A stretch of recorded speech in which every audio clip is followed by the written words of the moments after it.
Hi guys. Okay, I'm so excited. We are actually going to start a kind of class novel study, but it's more of a read aloud with a few discussion questions here and there.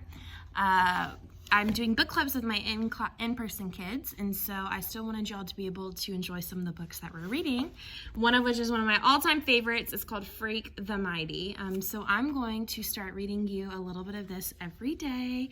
We'll have some discussions over it, and y'all, this book, I read it in one sitting, and I love it so much, so I'm so excited to be able to read it with y'all today. Okay, so today we're only going to be reading a little bit of it. Chapter number 1, The Unvanquished Truth. I never had a brain until Freak came along and let me borrow his for a while. And that's the truth, the whole truth. The unvanquished truth is how Freak would say it, and for a long time, it was him who did the talking. Except I had a way of saying things with my fists and my feet even before we became Freak the Mighty, slaying dragons and fools and walking high above the world. Called me kicker for a time. This was daycare, the year Graham and Grimm took me over, and I had a thing about booting anyone who dared to touch me, because they were always trying to throw a hug on me like it was medicine I needed. Graham and Grimm, bless their pointed little heads, they're my mother's people, her parents, and they figured, whoa, better put this little critter with other little critters his own age. Maybe it will improve his temper. Yeah, right. Instead, what happened? I invented games like kickboxing, and kick knees, and kick faces, and kick teachers, and kick the other little daycare critters, because I knew what a rotten lie that hug stuff was. Oh, I knew. That's when I got my first look at Freak. That year of the phony hugs. He didn't look so different back then. We were all of us pretty small, right? But he wasn't in the playroom with us every day. Just now and then when he'd show up. Looking sort of fierce is how I remembered him.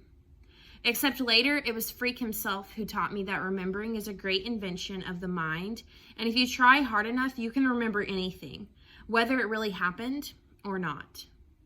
So maybe he wasn't really all that fierce in daycare, except I'm pretty sure he did hit a kid with his crutch once, whacked the little brat pretty good.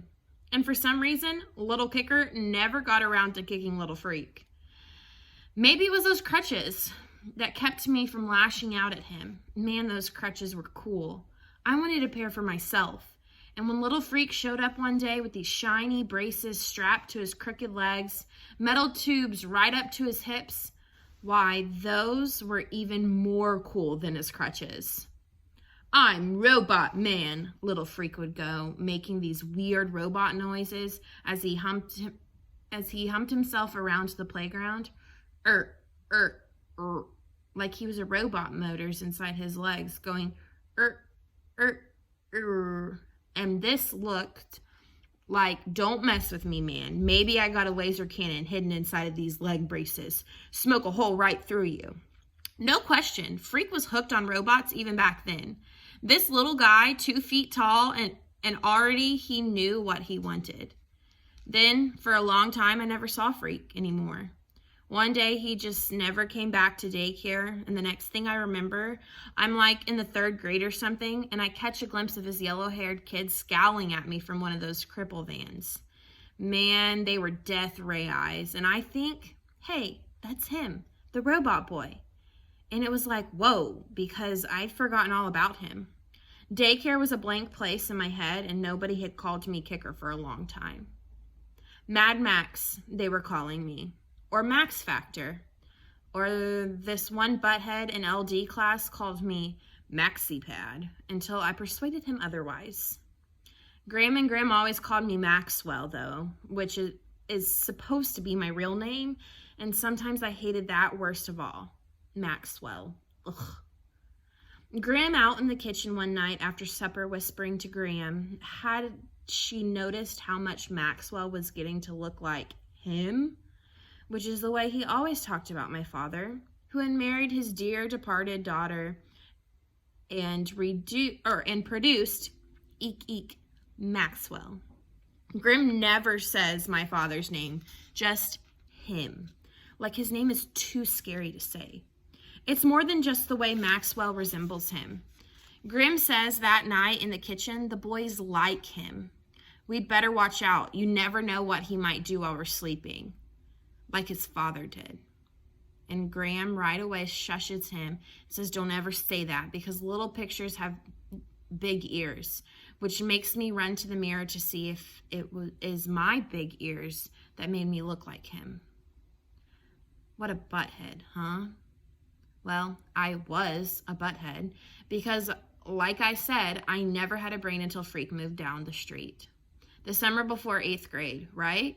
That's the summer I grew so fast that Grimm said we'd best let the boy go barefoot. He's exploding out of his shoes. That barefoot summer when I fell down a lot, and the weirdo robot with his white yellow hair and his weird fierce eyes moved into the duplex down the block with his beautiful brown-haired mom, the fair Guinevere. Only a falling down goon would think that was her real name, right? Like I said, are you paying attention here? Because you don't even know yet how we got to be Freak the Mighty, which is pretty cool if I do say so myself. All right, y'all, Freak the Mighty. Yay, we'll read more tomorrow.